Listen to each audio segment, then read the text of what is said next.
오늘의 묵상 한 장은 열왕기 상 4장입니다. 오늘도 생명의 말씀과 기도의 능력으로 천국을 실감하는 은혜가 있기를 원합니다.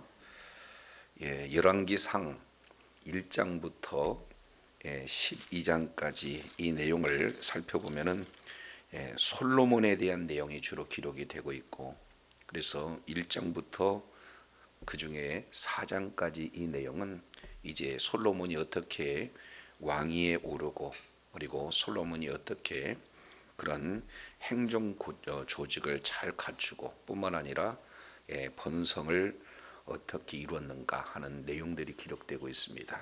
자, 그 중에 4장 1절부터 6절까지 이 내용은 솔로몬이 초창기 그 내각을 어떻게 구성하고 있고, 그리고 7절부터 19절까지 이 내용은 지방 행정 조직을 어떻게 조직하고 있으며, 그리고 20절 이하 28절까지 바로 이제 번성과 이렇게 평화를 이렇게 누리는 내용이 솔로몬 시대에 명실공히 있었다 하는 이런 부분들을 말씀을 하고 있어요. 자, 그 중에 가장 첫 번째 1절 내용을 통해서 보면은 다소 좀 부자연스러운 그런 내용이 기록되고 있습니다. 솔로몬 왕이 온 이스라엘의 왕이 되었고, 이렇게 말씀을 하고 있어요.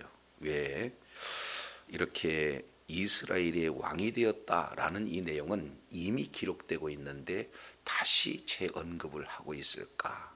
그래서 조금 부자연스러워 할 수도 있는데, 이것은 바로 하나님의 놀라운 계획이, 의도가 이 속에 담겨져 있죠. 이미 열왕기상 1장 내용을 통해서 보면은 솔로몬이 아도니아의 그런 반역을 이렇게 제압하고 다윗의 언약하에 솔로몬이 왕으로 등극된 내용이 1장 기록되고 있습니다. 특히 1장 2장 12절 내용을 보면은 다윗이 죽고, 그리고 이어서 12절 솔로몬이 그 아비 다윗의 위에 앉으니 그 나라가 심히 견고하다, 이렇게 말씀을 하시고 난 다음에 4장 1절에 솔로몬이 온 이스라엘의 왕이 되었다, 다소 의아한 그런 어떤 진행과도 같아요. 그런데 왜 여기에서 이스라엘의 왕이 되었다라고만 표현하지 않고 온 이스라엘의 왕이 되었다라고 기록할까 하는 그 내용은 바로 이 열왕들 이 내용을 면면을 보면은 솔로몬 때 비로소 이제는 온 이스라엘의 통합 정부가 사실은 완성되었기 때문에 다시 한번 재언급을 하면서 이 솔로몬이 이루는 이 업적이 굉장히 지대하다라는 것을 지금 강조하고 있습니다. 자, 그래서 초대왕 사울 왕의 경우에는 사실은 통합 왕은 맞습니다. 그러나 사사 시대 이후에 각 이제 지역별로 이렇게 산재되어 있는 12지파를 모아서 통합 왕으로서 이제 블레셋과 그리고 외부의 적들을 제압함으로써 규합한 것은 사실이지만, 실제 다윗 왕이 그 왕위를 찬탈하지 않겠는가 하는 그런 불안감 때문에 12지파 모든 사람들을 골고루 등용하는 것이 아니라 바로 이 한 지파 베냐민 지파 위주로 이렇게 내각을 이렇게 편성했기 때문에 실질적인 통합왕이다라고 볼 수가 없습니다. 그래서 이 전국 조직을 사실은 중앙 집권으로 하나로 하는 왕국의 기틀은 마련하는 그런 업적은 사울 왕에게 있지만, 이렇게 온 이스라엘의 왕이 되었다라고 하는 표현은 솔로몬만 지금 적용이 되어지는 거예요. 그러면은 이제 이어서 다윗 왕이 2대 왕으로 등극을 하게 되잖아요. 그런데 뭐 잘 아시겠지만 다윗 왕은 이제 헤브론에서 왕으로 기름 부음을 받아서 7년 동안 통치를 해요. 그리고 그 이후에 예루살렘으로 수도를 옮겨서 33년 동안 통치를 진행을 합니다. 그래서 이제는 전국을 중앙행정조직으로 이렇게 안정적인 국정을 운영하기 위해서 대단히 노력을 진행을 많이 했죠. 그 내용 중에는 크게 핵심 두 가지가 있어요. 하나는 다윗성, 바로 기브온성, 난공불락의 성을 이제 정복해서 그 이름을 다윗성으로 개명을 합니다. 그래서 수도를 헤브론에서 바로 예루살렘으로 이전을 하고 있어요. 그리고 두 번째, 이제는 이 종교적인 그런 어떤 측면에서 법궤를 안치하고 있는 그런 어떤 내용들을 보게 됩니다. 그래서 전국을 통합적으로 하나의 정부로 되려고 하는 그런 노력, 시도는 많이 진행했지만 아직도 주변의 여러 국가들을 정복하지 못해서 기속적인 전쟁이 이루어졌기 때문에 이렇게 실질적으로 이런 통합 정부가 이렇게 되어 있다라고 이렇게 볼 수가 없습니다. 그러나 다윗도 이뤄놓지 못하는 그 내용을 솔로몬 때에서 비로소 이렇게 이루어져서 온 이스라엘의 왕이다라고 이렇게 말씀을 하고 있습니다. 그러면 잘 아시겠지만 솔로몬의 아들 르호보암이 왕이 올랐을 때 어떻게 됩니까? 남과 북으로 분열이 되죠. 그러니까 사실은 이스라엘 역사에 사실은 유일한 온 이스라엘 왕은 솔로몬이었다 이렇게 말씀을 하고 있어요. 그러면은 어떻게 해서 이런 온 이스라엘의 그런 어떤 왕이 되었을까? 그런 중앙 집권 체제를 어떻게 해서 갖췄을까? 12지파를 한 지파처럼 이렇게 만들었을까? 그 내용이 2절부터 6절 이 내용이 있어요. 이미 앞장에서 하나님으로부터 이런 백성을 잘 다스릴 수 있는 듣는 마음, 다른 말로 지혜를 우리 하나님으로부터 받았고 그 지혜를 통해서 이제는 이런 나름대로 하나님의 나라가 이렇게 어떻게 실현될 수 있는가 하는 그런 통치 구조를 만든데 그 2절 내용을 통해서 보니까 이렇게 말씀을 해요. 그의 신하들은 이러하니라 이렇게 말씀을 하고 있죠. 그러니까 이제 중앙 집권 체제 하에서 내각 각 관료들을 어떻게 진행하는가 해서 이 8개 직임이 이렇게 이루어져요. 8개 직임에 11명이 등장하는데 그 중에 솔로몬을 중심으로 해서 어떻게 내각이 이렇게 세워지는가. 첫 번째요. 3절, 2절 하반절이죠. 첫 번째 사독의 아들 아사리아는 뭐가 됐다는 거예요? 제사장이 되었다. 이것이 바로 이제 중앙 집권 체제 하에서 하나님께서 통치할 수 있는 그러한 이런 구조로 만드는 핵심이 되어지는 거예요. 그래서 서열 1순위가 누가 되는 거냐? 바로 제사장이다. 이렇게 지금 말씀을 하고 있습니다.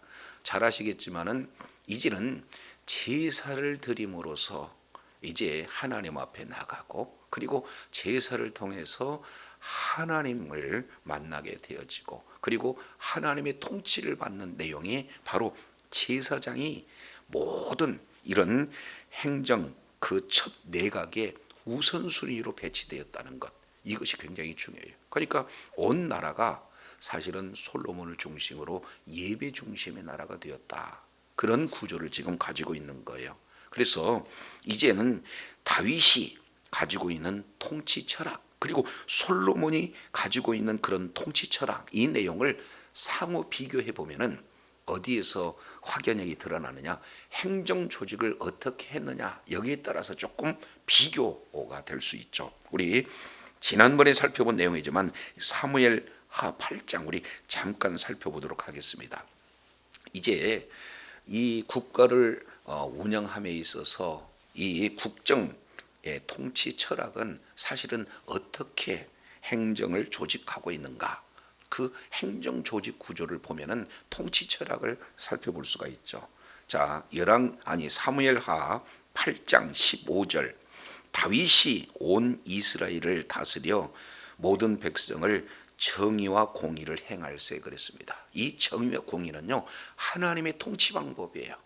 그렇기 때문에 다윗은 어떻게든지 하나님의 통치 방법으로 이렇게 국정을 운영하고자 하는 이런 어떤 내용이에요. 그래서 자신이 왕이지만 하나님께서 통치하고 있다 하는 대행자로서 이제 공의와 정의를 행했다, 이렇게 볼 수가 있죠. 자, 그러면은 구체적으로 행정 조직은 어떻게 진행이 되는가? 16절입니다. 스루야의 아들 요압은 군대 장관이 되었고 그랬습니다. 그러면은 다윗은 가장 측근의 서열, 사실은 이제 다윗 다음으로 서열 1위가 누가 되는 거예요? 요압이에요. 요압은 어떤 내용입니까? 군대 장관이다. 그러니까 다윗의 통치 철학의 가장 우선순위는 뭐가 있어요? 군권에 있다는 거예요. 그런데 그 군권이 있을 뿐만 아니라 여호사밧은 사관이 되었고, 그래서 여기서 사관이라고 하는 이 내용은 사실은 이 외교 이 부분을 조금 더 집중적으로 진행을 하죠. 그러니까 역사를 기록하는 직분, 사관이 되어지고, 그리고 이어서 17절 내용을 통해서 보니까 사독과 아히멜렉은 제사장이 됐다, 이렇게 지금 말씀을 하고 있습니다. 그러니까 신정국가로서 하나님의 통치를 이렇게 이루기 위해서는 제사장 역할이 굉장히 중요한데, 내용을 보니까 군대 장관 그 다음도 아니고, 그리고 사관 그 다음에서야 비로소 제사장이 있는 거예요. 그만큼 다윗은 이런 하나님 앞에 제사 드리는 그런 내용보다도 우선순위를 뭐 했어요?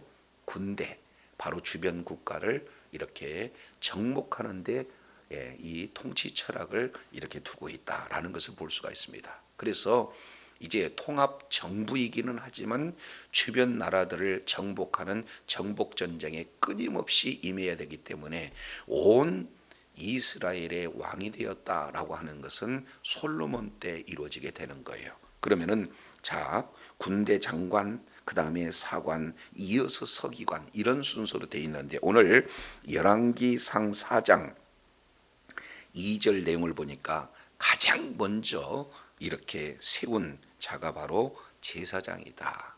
그랬을 때 솔로몬의 통치 철학은 확실하게 그 행정 조직의 첫 내각의 1순위를 제사장을 두므로 신정 국가로서 이제는 제사 중심, 예배 중심의 나라가 되어진다라는 것을 볼 수가 있습니다.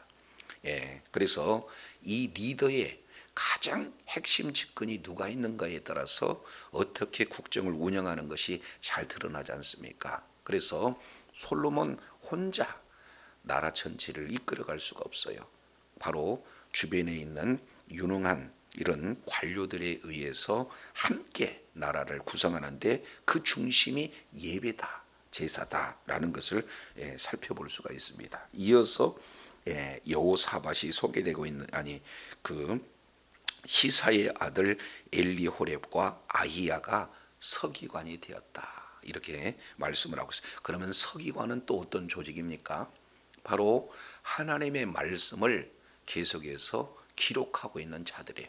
그러니까 예배 중심, 그리고 율법을 기록하는 말씀 중심, 그 내용을 가장 이제 전면에 배치하고 있고, 그리고 역사를 기록하고 외교를 관리할 수 있는 그런 어떤 사관을 그 다음에 둬요. 그리고 비로소 네 번째에야 군대 장관을 둔다, 이렇게 볼 수가 있습니다. 그러니까 아버지 다윗과는 확연한 통치 철학이 다르다라는 것을 볼 수가 있어요.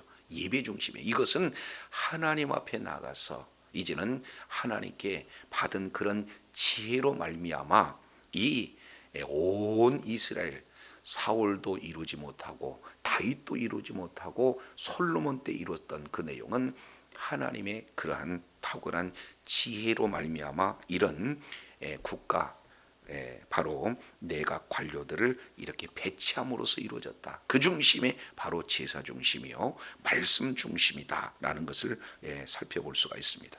근데요, 4절 하반절도 보세요. 사독과 아비아달은 또 뭐예요? 제사장. 그러니까 제사장을 겹겹으로 이렇게 세워 놓고 있는 겁니다. 자, 그리고 이어서 5절 내용도 한번 보시죠. 5절 하반절 내용을 보면은 나단의 아들 아사랴는 지방 관장의 두령이요 나단의 아들 사붓은 제사장이 왕의 벗이다. 그러니까 결국에는요 고문 역할을 할 수 있는 그 자 역시 마찬가지로 또 뭐예요? 제사장. 그러니까 지금 2절에서 6절까지 이 내용 가운데 제사장 이 직분이 3명이나 배치되고 있다. 그만큼 제사 중심 이 내용이 확연하게 드러나고 있는 거예요. 근데 다윗하고 조금 다르게 신설된 조직이 있어요. 그 내용은 바로 이 지방 장관을 두었다는 것. 그리고 하반절에 6절 내용을 보니까 노동 감독관을 뒀다. 이것도 뭐예요? 신설 조직이 되어지는 거예요. 그래서 이제는 지역 중심으로 해서 각각 12지파가 이렇게 분배되어 약속의 땅을 분배되어서 거기서 정착을 진행을 하고 있는데 이제는 중앙 집권 체제를 확연하게 진행을 하니까 이 지방 조직을 다시 재편성하고 그리고 이 지방 조직의 관의 두령을 중앙 정부에 세워서 지방 정부와 중앙 정부가 아주 원활하게 소통을 이룰 수 있는 그런 구조를 이렇게 말씀을 하고 있어요. 그 확인한 내용이 7절입니다. 솔로몬이 또 온 이스라엘의 12지방 관장을 두매 그랬습니다. 그래서 지방 관장 12명을 두어서 그 사람들이 왕과 왕실을 위하여 양식을 공급하되 각기 1년에 한 달씩 양식을 공급한다. 결국에는 이제는 지방의 이런 행정 조직을 12개로 분할해서 이렇게 조직을 하고 있는 것의 가장 핵심적인 내용은 뭡니까? 사실은 세수 확보예요. 세금 문제예요. 그리고 왕실의 식물들을 계속해서 공급하고 있는 그런 어떤 내용입니다. 후에 보면은 이런 군사 인력 조달까지 함께했던 그런 내용들을 이렇게 소개하고 있어요. 그러면은 자칫 잘못하면은 중앙 집권 체제로 나라가 이루어지게 되어지고 신정 국가의 면모가 잘 드러나지만 자칫하면 지방 이 12지파의 사실상 여러 가지 내란이라든지 이런 나라가 나뉠 수 있는 가능성도 있을 수 있잖아요. 그렇기 때문에 관리 감독이 사실이 매우 중요합니다. 그런 내용의 특징들을 보면은 크게 11절 우리 잠깐 한번 보시겠습니다. 11절 내용을 보니까 나밧돌 높은 땅 온 지방에는 벳 아비나답이니 그는 솔로몬의 딸 뭐예요? 다밧을 아내로 삼았다. 지금 이렇게 표현을 하고 있습니다. 그러면은 벤 아미나답 그랬는데 아미나답의 아들이라는 뜻이죠. 벤은 아들이기 때문에. 그러니까 이 아미나답은 누굽니까? 이새의 둘째 아들이에요. 그러니까 결국 이새의 여덟째 아들은 다윗이지 않습니까? 그러니까 결국에는 솔로몬 입장에서 보면은 사촌지간이 되어지는 거예요. 그러니까 사촌지간이 결국 솔로몬의 딸을 아내로 삼았으니까 사위가 되어지는 거죠. 그래서 사위가 이 지방 행정 조직의 한 분야를 이렇게 맡아서 서로 이렇게 견제하고 그리고 또 소통을 원활히 하는 그런 구조는 하나님이 주신 지혜를 통해서 중앙정부와 지방정부가 유기적으로 이런 소통이 잘 적절한 관계가 이루어지지만 동시에 이런 여러 가지 그런 부정적인 내용들을 잘 통치할 수 있는 그런 인원 배치를 통해서 이렇게 말씀을 하고 있습니다. 자, 이어서 15절도 보시죠. 15절 납달리에는 아히마아스니 그는 솔로몬의 딸 바스맛을 아내로 삼았으며 그러니까 지방 조직 행정 조직에 이어서 두 사람의 뭐예요? 자기의 사위를 통해서 이제 원활한 소통과 이런 지배 구조를 잘 이렇게 나타내고 있는 것을 볼 수가 있어요. 그래서 이렇게 온 이스라엘의 통합 왕부로서 진행하는 아주 중요한 가치가 이 솔로몬에 의해서 이루어지게 되는 거고, 그 내용은 무엇으로부터 됐느냐, 이런 행정 조직을 중앙정부와 지방정부와 잘 원활하게 소통할 수 있는 조직 구도를 만들었고, 그 핵심은 바로 신정 왕국으로서 하나님과의 그런 어떤 관계를 강조하고 있다라는 사실을 볼 수가 있습니다. 자, 그 결과 나라는요 어떤 내용이 되어집니까? 아주 번영과 평화를 이루어지게 되는 거예요. 그 중에 하나가 20절입니다. 20절 내용을 통해서 보면은 이런 내용이 소개가 되고 있어요.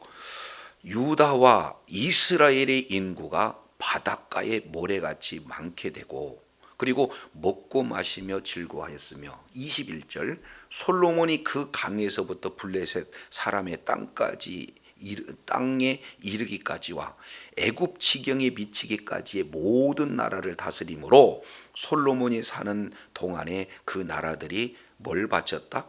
조공을 바쳐 섬겼다. 굉장한 내용이에요. 그래서 잘 아시겠지만 여기에 애굽이 등장합니다. 블레셋이 등장해요. 잘 아시겠지만 이 블레셋은 이스라엘 왕을, 이스라엘 나라를 얼마나 괴롭혔냐 그 말이죠. 그렇지 않습니까? 때때로 공격하고 힘들게 하고. 그런데 그런 강력한 이 블레셋 나라마저 정복하고, 그리고 조공을 받는 이런 내용은 굉장한 업적이 아닐 수 없습니다. 그리고 뿐만 아니라 애굽 지경, 애굽이 나라가 어떤 나라입니까? 그런데 애굽마저도 이제 솔로몬이 통치했을 때 바로 조공을 바칠 수 있는 그런 내용이니까 얼마나 나라가 부강했는가, 얼마나 나라가 이렇게 번영했는가 하는 단편적인 예를 이렇게 말씀을 하고 있어요. 그래서 4장 22절 내용을 보면은 솔로몬의 일일 식물은 가는 밀가루, 굵은 밀가루, 살찐 소, 초장의 소, 양 계속 쭉 나열되고 있는데, 여기에서 밀가루, 양 이 내용만 보면은, 자 22절 내용을 보면은 어떤 내용입니까? 솔로몬의 하루 음식은 가는 밀가루 뭐예요? 30고루 그랬어요. 그리고 고운 밀가루는 60고루 그랬습니다. 이 고루라고 하는 것은 바로 호멜과 같은 똑같은 단어, 이 단위예요. 그러니까 여기에서 30호멜, 60호멜 이렇게 볼 수가 있죠. 그러면은 약 13.2kcal가 된다는 거예요. 그러니까 여기에서 이제 호멜 그러면 토합 약 220 이렇게 리터니까 한 호멜은 낙이 한 짐 질 수 있는 그런 양이에요. 그러니까 한 호멜은 굉장히 많은 그런 양이 되어지는 겁니다. 그래서 이것을 도합 가는 밀가루, 굵은 밀가루 이렇게 되면은 지금 현재 단위로 보면은 약 1270kg. 그러면 이 내용을 먹을 수 있는 양은 약 14,000명. 학자들이 이렇게 계산을 해놨어요. 그러니 중앙정부에서 관료들과 함께 먹을 수 있는 양이 14,000명 정도 먹었다. 그러니까 얼마나 조직이 견고한가. 그리고 주변 국가들을 통치하고 조공을 받으니까 얼마나 번영한가. 이 내용은 결국 뭐에서 나왔습니까? 그런 하나님이 주신 지혜를 통해서 이 내각을 어떻게 구성하고 지방 조직을 어떻게 구성하는, 여기에서 나오는 그런 내용에서 이렇게 볼 수가 있습니다. 근데 그걸 가만히 살펴봤더니 바로 제사장 국가로서, 신정 국가로서 하나님이 통치할 수 있는 하나님의 나라의 통치 구조를 완성하고 난 이후에 국가가 이렇게 번성이 되었다라는 사실을 볼 수가 있어요. 그런데 한 가지 우리가 간과해서는 안 되는 것은 20절, 21절 이 내용을 통해서 보면은 이게 그냥 넘어갈 문제가 아닙니다. 자, 왜냐하면 여기에 인구가 바다 모래같이 많았다. 그리고 중요한 내용이 21절에 이렇게 표현을 했어요. 21절 내용을 보면 그 강가에서부터 블레셋 사람까지 땅에 이르기까지요, 애굽 지경에 미치기까지. 그래서 여기 강이라고 하는 것은 풋노트 1번 따라가 보니까 유브라데 강이에요. 그러니까 유브라데 강에서부터 애굽 지경에까지. 그러면 이 의미가 어떤 내용이 되어지는가? 이것은 바로 언약 성취에 있습니다. 우리 한번 창세기 15장 먼저 한번 살펴보시죠. 창세기 15장 18절 내용을 보면, 그날에 여호와께서 아브라함으로 더불어 언약을 세워 이르시되 내가 이 땅을 애굽 땅에서부터 큰 강 유브라데까지 내 자손에게 주겠다. 언약을 했어요. 아브라함에게 언약을 하셨어요. 구체적인 지경을 말씀을 하고 있다 그 말이죠. 근데 아브라함에게 언약하신 그 언약이 언제째 성취가 되는 거예요? 그렇습니다. 솔로몬 때 지금 성취가 되고 있다라는 것을 볼 수가 있어요. 우리 조금 몇 장 넘겨서 창세기 22장, 이것은 이삭을 번제로 드릴 때 하나님께서 맹세하신 약속이 있습니다. 16절에 보니까 이르시되 여호와께서 이르시기를 내가 나를 가리켜 맹세하노니 내가 이같이 행하여 내 아들 내 독자도 아끼지 아니하였은즉 내가 내게 큰 복을 주고 내 씨로 크게 번성하게 하여 하늘의 별과 같고 바다의 모래와 같게 하리니 그랬습니다. 그러니까 아브라함에게 하신 약속, 실제 이렇게 하늘의 별과 바다의 모래같이 내 후손을 많게 하겠다는 그 약속, 지경을 애굽에서부터 이제 유브라데 강까지 이렇게 넓히겠다는 그 약속. 우리 하나님은 뭐예요? 시간이 지나도 하나님은 신실하신 하나님 앞에 하나님이시기에 그 약속을 지키시고 있는 모습을 이렇게 살펴볼 수가 있습니다. 그래서 하나님 중심, 예배 중심의 신앙생활, 그리고 그런 신앙생활을 하는 그런 자가 언약을 굳게 믿고 주님을 의지할 때, 하나님의 통치를 받을 때 하나님께서는 그 솔로몬을 통해서 온 이스라엘의 왕이 되게 하고 주변 국가를 정복할 뿐만 아니라 종을 받아들이는 그런 놀라운 번영을 하나님께서 허락하신다는 사실을 우리가 기억하면서 오늘 하루의 삶 가운데 이제 예배 중심의 삶, 그리고 언약을 믿고 주님 앞에 기도하는 그 기도는 하나님께서 반드시 들으신다는 확실한 그런 믿는 믿음을 가지고 날마다 신실하게 언약을 지키는 하나님의 일하심을 경험하며 하나님 앞에 영광 돌리는 주의 자녀들이 다 되시기를 예수 이름으로 축원합니다. 기도하겠습니다. 하나님 아버지, 오늘 사울은 이제 통합왕이 됐지만 바로 베냐민 지파만을 중심으로, 그리고 다윗은 통합왕이 됐지만 주변 국가 전쟁의 여력 때문에 이제 유다 지파를 중심으로 이제 국정을 운영할 수밖에 없는 그런 상황이 되었으나, 이제는 온 이스라엘의 통합왕은 명실공히 솔로몬 왕이 된 것을 보게 됩니다. 그 이유는 바로 모든 행정 조직, 그리고 중앙 집권 체제의 모든 내용이 하나님이 통치하는 하나님 나라의 통치 구조로 진행될 뿐만 아니라, 그리고 끝까지 언약을 이제 성취하시는 주님께 아버지 하나님의 놀라운 은혜를 이렇게 기하는 이렇게 신앙의 모습이었기에 국가가 계속해서 번영되었다는 사실을 보게 됩니다. 그렇습니다. 우리가 하루의 삶의 모든 여정 속에서 이제는 하나님의 지배를 받는, 바로 하나님의 통치를 받는 삶을 우리가 살아가되 언약을 믿고 언약을 성취하는 주님께 집중할 때 우리 하나님께서는 오늘 또 신실하게 언약을 이루신 하나님의 놀라운 일하심이 삶 속에 풍성하게 드러난 줄로 믿습니다. 끝까지 주님 의지하고 살아계신 주님의 인도함을 따라 주님의 일하심으로 말미암아 있는 그곳에서 천국을 실감하는 날로 하나님의 통치에 그러는 이제 하나님의 그런 분복을 누리는 주의 사랑하는 자녀들 다 되어지도록 은혜를 더하여 주옵소서. 예수님 이름으로 기도드립니다. 아멘.